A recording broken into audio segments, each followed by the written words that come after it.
Shalom, shalom. I'm Commander Judea, also known as Prince Yizzy. Shalom, I'm Officer Solomon here at the One Nation Israelite School. And we are One Nation Israelite School. And welcome to a Monday night class. Shalom. As you know, you don't need a specific time to bring out a class. Only day that you must observe. Well, we must observe every day. Yeah, every right. day is most out. The day that is commanded is the Sabbath. So with that being said, that means we can drop a class whenever we want. Right. Any time is a perfect time to serve the Most High, as long as it's on time. All right. So with that being said, welcome to today's class.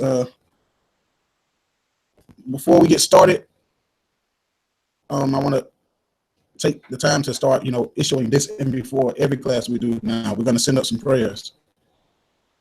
All right. So glory to the Father. Glory to the Father. Glory to the Father. So with that being said, let's rise up and face the east and send up prayers.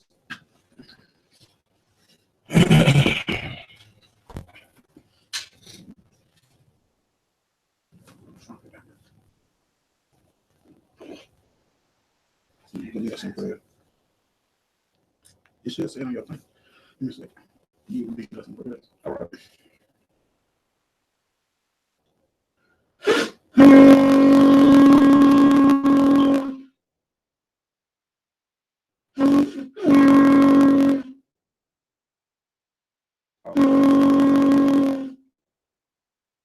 All glory to the Father, We just want to say thank you, Most High, for letting us see another day, another night.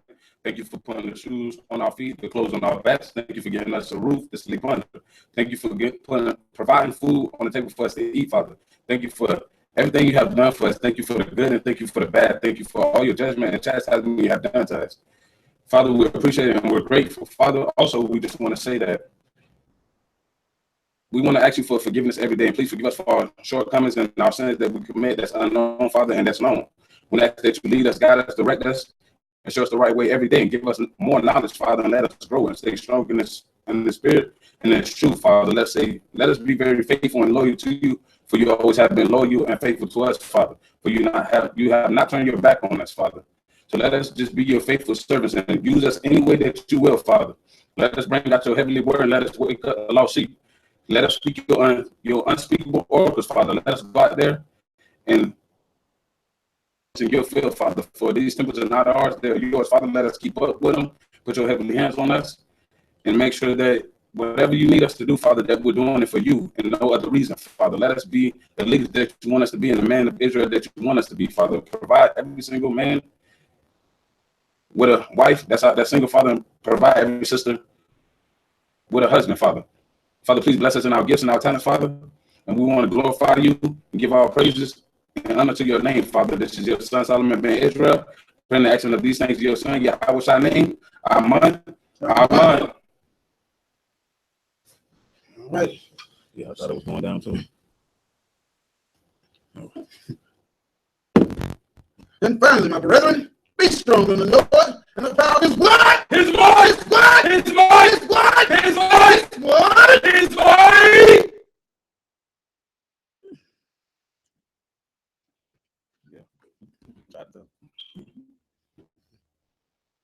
All right, so glory to the Father, glory to the Father. All right, today's class is entitled Unrighteousness Caused You to Fall, Part 1. The reason I labeled it Part 1 is because in the nation of Israel, this type of topic, it will happen over and over, and every time it'll be a different scenario. So you never write it off with just, that's it. Right. This is Part 1. And if it ever has to come again, Part 2 will come. Yes, okay. So with that, I'm going to start off by saying, let's get on to this thing like this. Listen, everybody needs to understand that in this truth, as we begin to build, you go to put in the work. You understand that if you're doing what the Most High requires of thee, people will come. Right. The numbers will grow. We will no longer be 7 to 8 members. You will no longer be 12 members. You'll no longer be 20 members. The thing will grow. People will come. But hell, even in an unrighteous congregation, numbers grow. Yeah, that's true. Right. So when you're in this truth, understand that numbers will grow, especially if you're doing what is well required of you from the Most High God. So here's the point. Even though the numbers grow, we're not to rejoice in ungodly multitudes. Yeah. What good is having numbers come in and the people are unprofitable or unrighteous fruit? One bad apple, I know y'all heard that saying, one bad apple can spoil the whole bunch. Yeah, that's true. Hell, 2 men in Israel led over 1,000 or 200, some in that range. To death. To death. So a little leaven lumpeth the whole lump. Let's get that real quick. I know I'm probably butchering it. Let's get it. Galatians chapter 5, verse 9. We're going to Galatians chapter 5 and verse 9. Galatians chapter 5 and verse 9. Yes. So you understand, numbers will come. People, the school will grow. But this is what we have to be, and this is where importance comes in. You have to be careful with numbers that come in. Why? Come on. A little leaven leaveneth the whole lump. St. John, you understand what that's saying? A little leaven leaveneth the whole lump. You talking about the bread? Okay, yeah. Most times they're talking about bread. It's in the similitude of bread. I'm gonna give you a hint. The leaven means sin. Okay, so the little bit of sin ruined the whole thing. Yeah. Right. Little sin will A little sin will spread amongst the congregation and turn into big sin. Just like if you put a little leaven in your bread, it'll make the whole bread lump up. It'll make the whole bread rise, and if it don't, it'll put lumps in it. So it says, a little leaven lumpeth the whole loaf. A little sin ruins the whole body. And that's why the scriptures say it's better to cast off that member than to have the whole body cast to the lake of fire. Yeah. Right. Cut that member off. So now, like I said, when you take that into consideration, when what we're building here, it will grow. But it's on us men to be the founders in here to catch that thing before it come in and get rid of it. Yeah. Some people are so happy about the numbers that they have. But guess what? We don't pay attention to the numbers here. We watch every member individually. That's why we know who BS and who Mr. Sin and who ain't. Yeah. Watch this. Let's go to Sirach chapter 16. Because a lot of people desire to have big numbers, but we desire to have righteous brothers, righteous sisters. Christ took 12 men with him, and even one of them was a sellout. You're right. 100% true. All right. So when people got 400 or 500 people with them, and they desire to have all those numbers, I desire to have whatever the Most High give us. Just let it be righteous. All right. Come on. Sirach 16 and what? Start at verse 1. All right. Sirach chapter 16 and verse 1. Desire not a multitude of unprofitable children. Desire not a multitude of unprofitable children. Now, how do you know if somebody is unprofitable? How does somebody become unprofitable? They fruit show. They fruits, right? But let's put it like this. If you're profitable, the way we know that you're profitable is, let's say if you don't show up, we have to make plans around it. Oh man, this brother ain't gonna be here this week. We gotta find this. Yeah. The way you know you're profitable if things that you do for the body are detrimental, whether you're there or not. True. You know what I'm saying? That's what makes you profitable. You say if you're unprofitable, hey, all your things are self-will. Okay, yeah, he did that, but it benefited just him. Yeah, it's true. You know what I'm saying? So scripture say, desire not a multitude of ungodly or unprofitable children. Come on. Neither delight in ungodly sons. Neither delight in ungodly sons. It's going to explain itself. Come on. Though they multiply, rejoice not in them. So basically, let's tell you, it don't matter about the numbers. It don't matter about the numbers. Don't be happy about an ungodly multitude. Don't be happy about the numbers you have if they ungodly. It says, though they multiply, the numbers will multiply, rejoice not in them. Come on. Except the fear of the Lord be with them. See, that's key. The only reason we need to rejoice about having numbers here is if the fear of God is in the people that's here. True. What is the fear of God? Keep these laws and commandments. The keeping of the laws, statutes, and commandments. So we don't care about the numbers. Some people come here, they saw the numbers get big, and then people fell out, and they think that we care why you left. I know you want to know why we left. Actually, I don't. I don't care, especially if you went back into the midst of sin. Because then your whole walk becomes vain. True. All the good works you did is void. We don't care. We don't care. The Bible says, desire not a multitude of unprofitable children. You know what? You know how scripture say we work diligently to make our election sure? Yeah. That's what that's going into. Because if you're unprofitable, think about this. Let's put it in the profitable thing. Let's say if you're a person that hands out flyers or go on street teachers every single day, when Christ pops up, what are you going to be doing? You're going to be out the street teaching. You're going to be laboring in his vineyard. Right. You're going to get the kingdom. People that are profitable, think about you sisters that can sow. You steady friends of people. Whether you're friends with people, that's profitable. It benefits the whole body. It keeps a brother out of sin. It keeps the school looking good. It keeps the members looking good. It keeps the brothers in the law, statutes, and commandments. That's profitable. It can be a sister who simply just bakes unleavened bread for us to break bread with. That's profitable.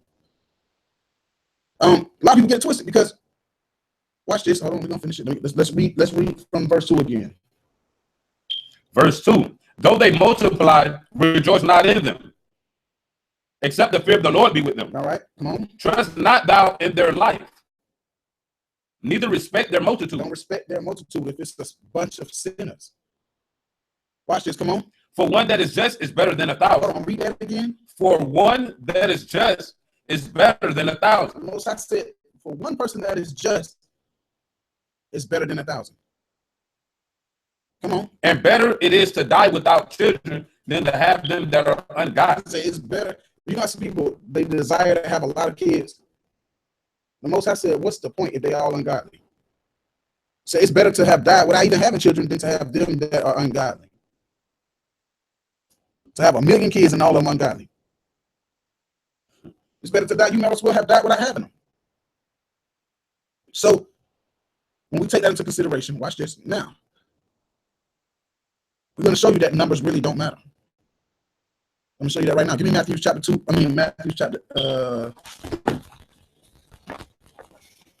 Matthew chapter 18. Matthew chapter 18, verse 20.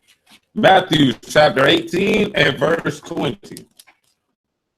For where 2 or 3 are gathered together in my name, there I am in the midst of them. So it says where 2 or 3 are gathered. Now you got to think about the quantity of that. Is that a lot? No, it's not. In 20. And 20. So you can see that alone. That quantity that's not a lot. Saying where 2 or 3 are gathered in His name, He is there. Once again, it goes to what makes you profitable. What makes you profitable? A lot of people say keeping the laws and commandments. Well, understand that's just the bare minimum. True. Keeping the laws and commandments is just the bare minimum. It does not make you profitable.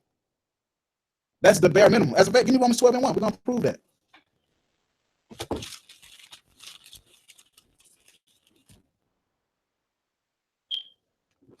Romans chapter 12 and verse 1. I beseech you therefore, brethren, by the mercies of God, that ye present your bodies a living sacrifice, holy, acceptable unto God, which is your reasonable service. Which is your reasonable service. That's the least you can do. Yeah, true. That's the least you can do. That's the bare minimum. Making yourself profitable is things that benefit this body, whether you are here or not. Laboring.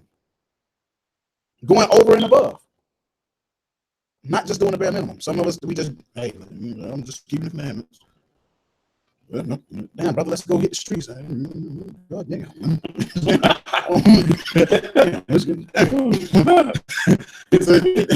You're just doing the bare minimum. Oh, man.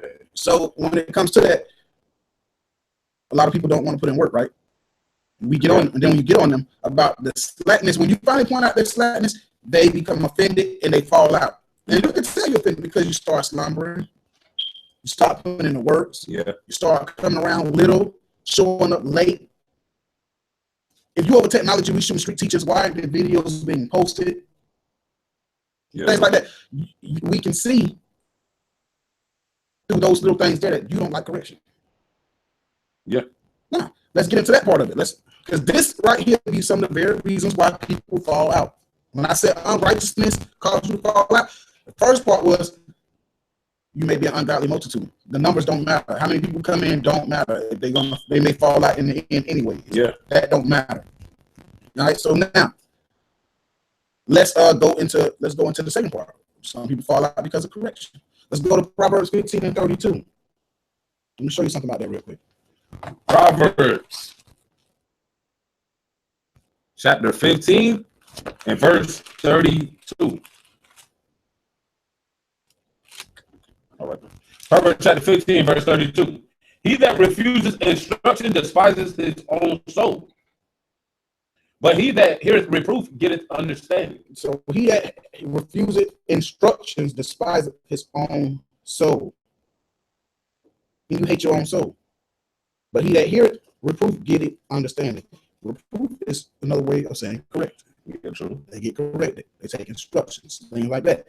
He says, he getteth understanding. Because once somebody corrects you on something, if you hear them out, yeah, that's wrong. Yeah. Okay, that's, damn, I am slacking. I need to get it together. But some of you, when somebody brings out the fact that you've been slack, you get offended and you instantly want to leave. Somebody get on you about your sins, Your wrongdoings call you out, put you on the spot, as the Bible says. You get offended and you want to fall out. You start slumbering, then eventually,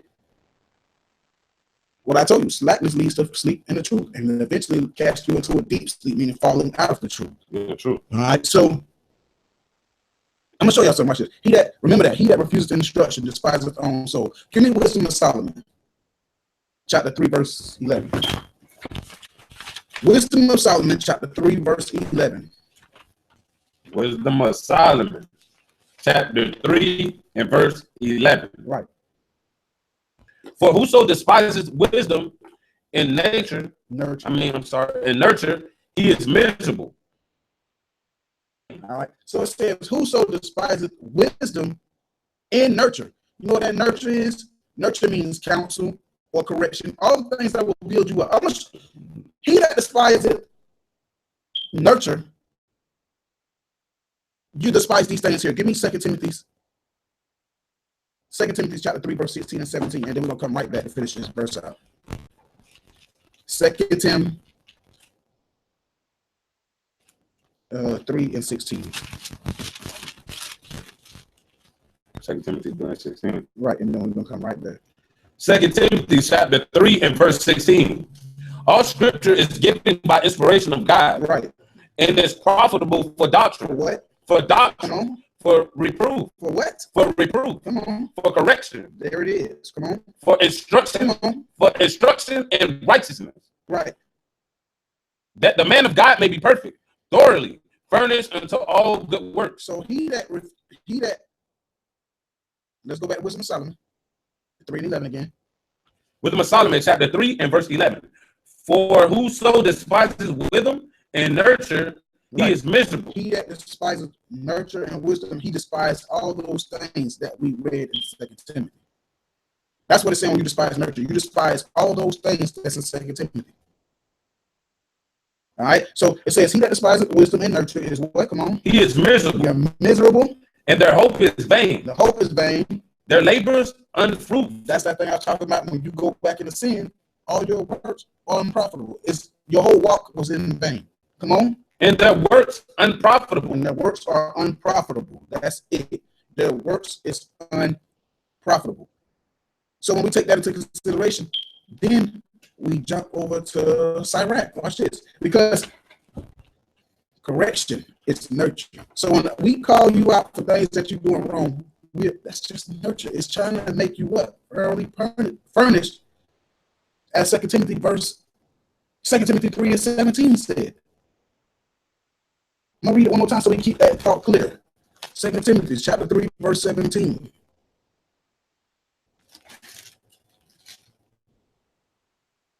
Verse 17, that the man of God may be perfect,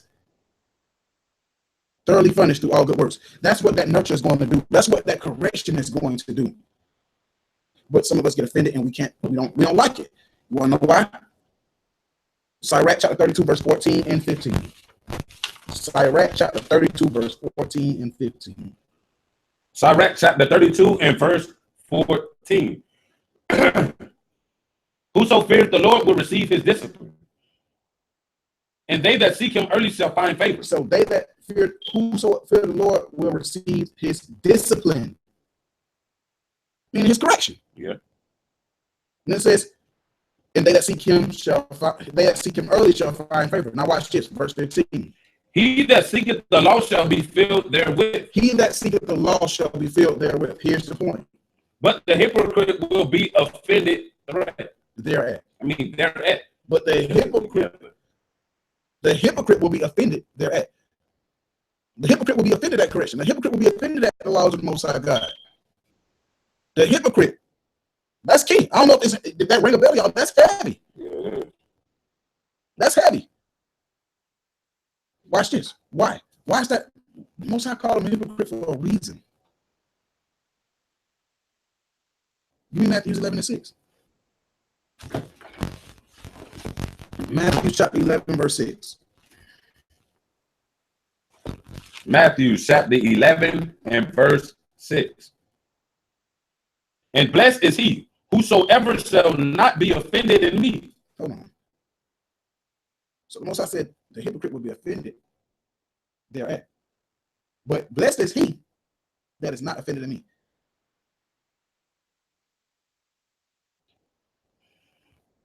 You see, these two things are, one of them is contradictory, one is well with. All right. So once again, we get to the point where we're looking at it. We don't care about the numbers. We don't care why you fell out. Unrighteousness caused you to fall out. Why? Because you were never a godly child from the beginning. You were into this building and it was destined. You were made to fall out. In other words. Yeah. And then part two, some of you fall out because your sin gets called out. And when your sin gets called out, you are offended thereat. So you will fall out. Okay, so now let's go to the next part of it. Once it all comes down, some of you, this is why you fall out. And this is what we're commanded to remember at all times. Okay, so watch this. Let's go to Sirach chapter 1, verse 25. Let's go to Sirach 1 and 25. Sirach chapter 1 and verse 25. And this is why we don't care about why you left. I don't care, to be honest with you. When you say, I know you want to know why I fell out or why I left. I really don't. I don't care. We don't care. Keep it pushing. You know what I'm saying? The work got to get done whether you're here or not. We don't care. Why? Because as long as we're dealing with you with the law, statutes, and commandments, if you fall out, it's because of this specific verse right here. Come on. Sirach chapter 1, verse 25. Right, as long as I'm going to say it one more time for you read it. As long as we deal with you according to the law, statutes, and commandments, if you fall out, we don't care. Because 9 times out of 10 is because of this right here. Come on. The parables of knowledge are in the treasures of wisdom, but godliness is an abomination to a sinner. Hold on, read that last part again. But godliness is an abomination to a sinner. Godliness is an abomination to a sinner. I mean, it's filthy to a sinner. A sinner hates godliness. A sinner hates godliness. Right. So when we take that into account, now you have to look at it. Watch this. It says, I'm gonna give you a verse where it says it in the other way, it's backwards. Let's go to Proverbs. Proverbs 29 verse 27. So a sinner cannot stand amongst the godly. You will not gather in a room with godly. Eventually you are going to leave. Why? Because it will become, you're gonna hate it. Yeah. You're gonna hate that thing. You're gonna hate everybody who deals within it. That's why, once again, correction will drive a lot of people away. Proverbs 29. Because you're pointing out their comfortable zone and you're calling them out of that darkness. Yeah. But a sinner loves darkness. Yeah, true. All right. So Proverbs 29 and 7. 27. Proverbs chapter 29 and verse 27. An unjust man is an abomination to the just. So same thing. An unjust man is an abomination to the just, meaning just is he that keepeth the laws and commandments. You also got one in Ezekiel that tells you exactly what just is. And then so it's like Ezekiel. I'll give you to it in a second. Give me a second. Ezekiel, the just man is an unjust man is an abomination to a just man. Come on. And he that is upright in the way is an abomination to the wicked. And he that is upright in the way is an abomination to the wicked. So it's saying the same thing. It's saying the same thing. It's going back and forth. It's saying if we deal just here, and you are unjust, we are going to become an abomination unto you. Yeah. You are going to hate our guts. Everything about us. Right. And that's why the scriptures say that the sinner cannot sit in the congregation of the righteous. I'm going to prove that. Let's get that. Give me Psalms 1, verse 5. Give me Psalms chapter 1, verse 5. For those who are just tuning in, shalom, shalom. Happy Monday to you. Nothing significant about it, but the day that Most High gave you another day to wake up, repent, and get yourself more in line and in order. You missed more than half of the class. So if you get the chance, go back and watch it from the beginning. Shalom to you all. Shalom, shalom. All right. Psalms chapter 1 and verse 5. Therefore, the ungodly shall not stand in the judgment. Right. So just like we just got done reading, godliness is an abomination to a sinner. The just is an abomination to the unjust. the unjust is an abomination to the just.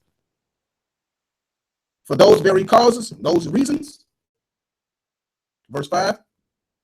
Therefore, the ungodly shall not stand in the judgment. And come on. Nor sinners in the congregation of the righteous. So what that is telling you is that the unrighteous will not last in the congregation of the righteous. They will remove themselves, or they will end up getting removed. Because if we tell you get up out of here, and you ain't going nowhere, we will remove you. All right, so all right, so when you take that into consideration, let's jump all the way back. That's why this is something I know is most people that come into the truth, they have a problem understanding. Everybody that comes amongst us is not of us. True. Everybody that comes here into the school is not going to actually be with us on our side. They are meant to be here for a season. That's why the scriptures say what? Give me 1 John chapter 4, verse 1. 1 John chapter 4, verse 1. And this is a good scripture for a lot of people that's new to the truth. Don't think just because somebody wearing fringes and they shaloming you and all that, don't think that they cool people, man, because the scripture is going to tell you why. Watch. 1 John chapter 4 and verse 1. Come on. Beloved, believe not every spirit, but try the spirits whether they are of God. So this is saying, trust not every spirit, but try those spirits to see if they're what? Of God. Come on. Because many false prophets are going out into the world. So the scripture is telling you clearly that they don't trust everybody that's claiming to be in the shoe.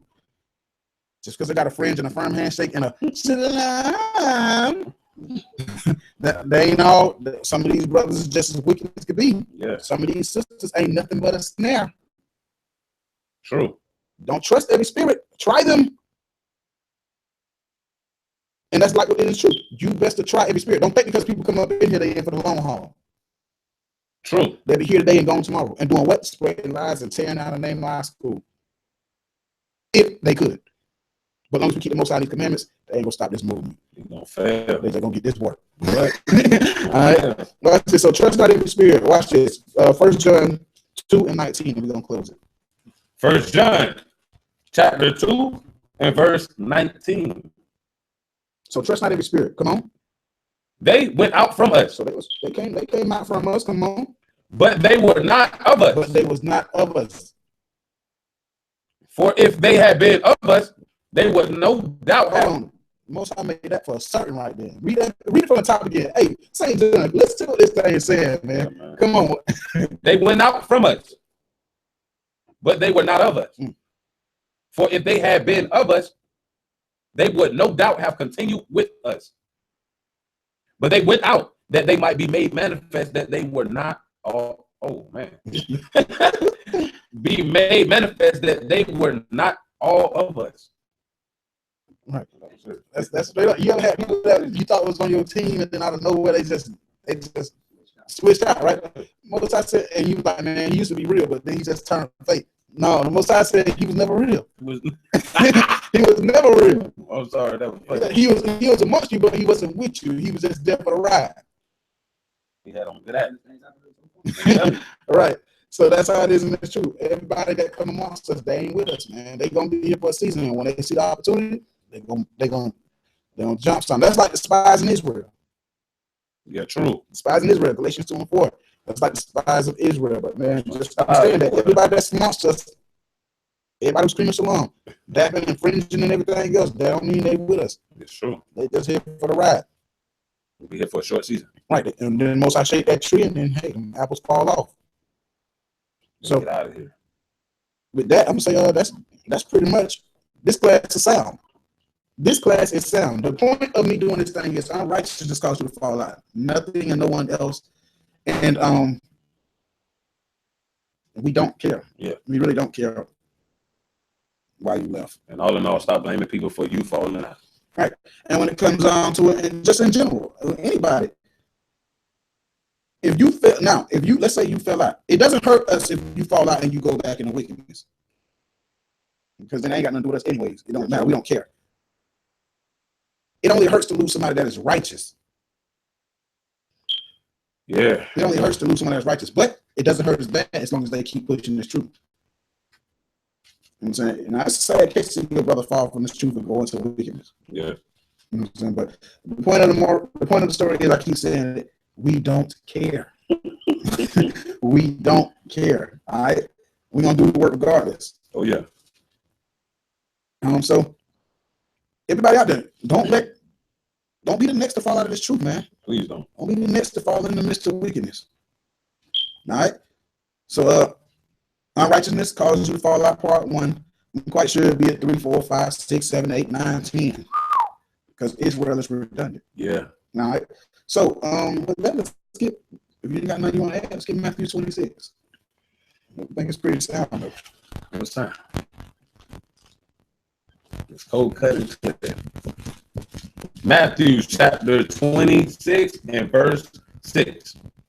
Now, when Jesus was in Bethany in the house of Simon the leper, there came into him a woman having an alabaster box of very precious ointment, and poured it on his head as he sat at meat.